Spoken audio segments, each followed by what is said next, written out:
Some of you think to yourself, oh, so that's why you do segmentation. Yeah, that's why you do segmentation. Because people come to your site and they're not all the same.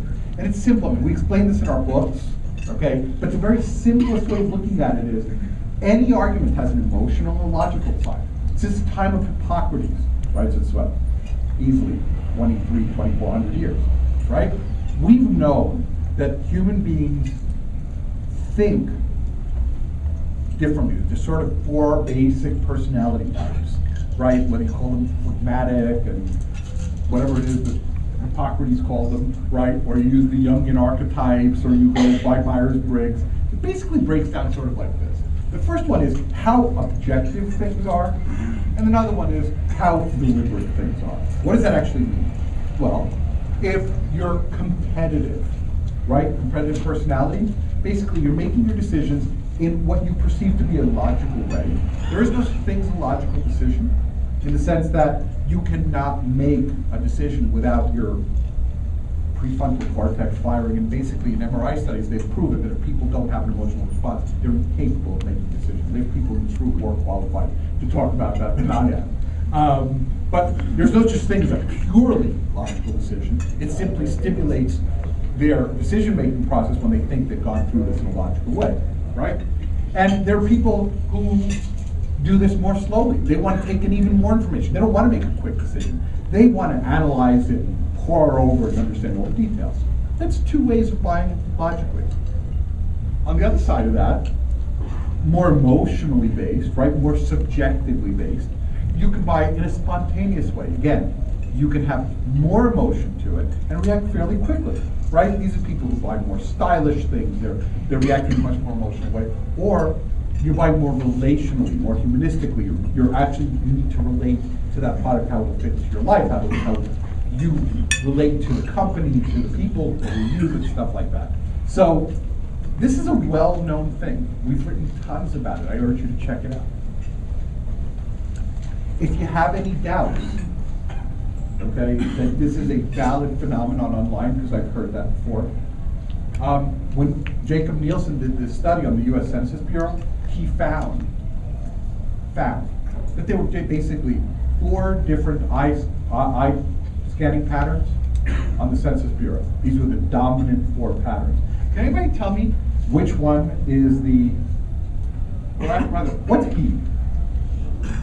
Sort of deliberate, logical, right? What would you say that C is? Emotional.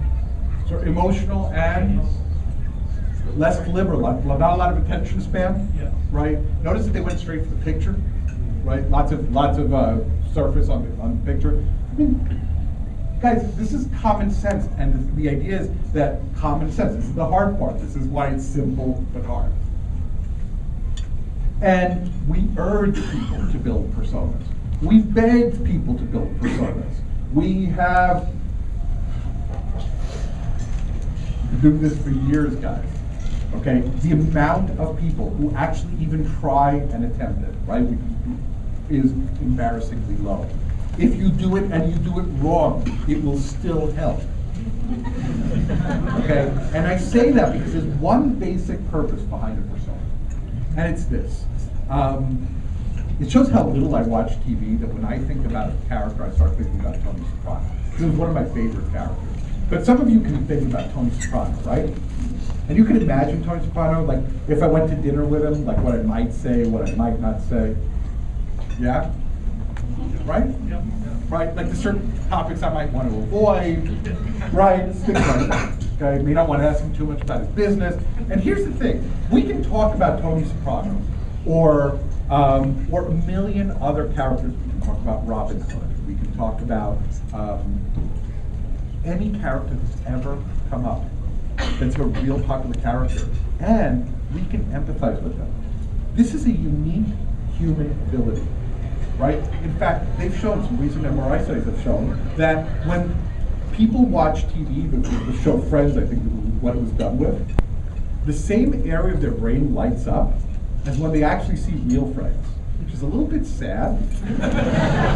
Okay? But we're all of us built this way, right? So the idea is that what we want you to do is empathize. I want you to put yourself, not in your shoes, right? We talk about in Waiting for the Cat to Bark, the golden rule.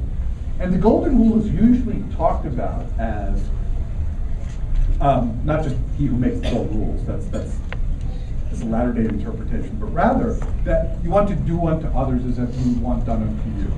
Well, I think that sucks. By the way, sucks is a technical term, so if it's offensive, I apologize. But I don't want done to me what's done to you. I don't know whether I like what you like, right? I want what's done unto me to be done the way I want it done, right? And so here's the deal. If it's good for you, it doesn't mean that it's good for somebody else. So if you build personas and they're wrong, at least it's the exercise of going through and thinking about how somebody other than you or somebody in your organization thinks your site should be organized. It's a valuable exercise. Besides, you can use the segmentation, and we've written tons about this. I don't want to, I could go on and on this, but I urge you, I beg you, okay? I would get on my knees if I thought it would do any good. And one or two of you will go back and try it. Let me show you some practical applications of this. The first thing is, I told you, we're not huge fans of what goes on in the optimization space today. And one of the reasons is because people like to do this slice and dice optimization. They like to look at this page and say, well, this page, we can just slice up, we can change this and we can change that. And that's all the beauty of, right? We can change, we can do 1 million variations. You heard those things, right? The tool's great because it can do 1 million variations. How many of you have 1 million visitors a month?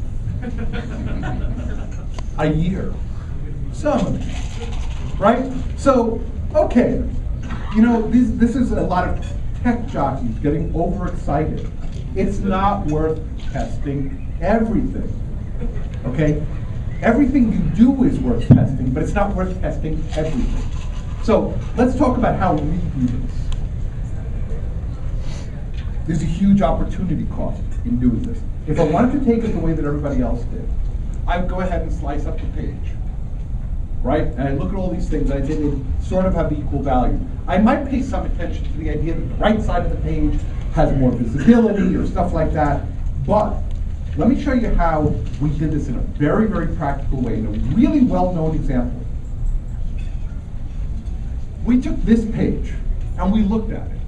Okay, and we knew that it had a 91.8% bounce rate. This page sells VHS movies, DVDs, right? Just sells movies, and it's on Overstock, right?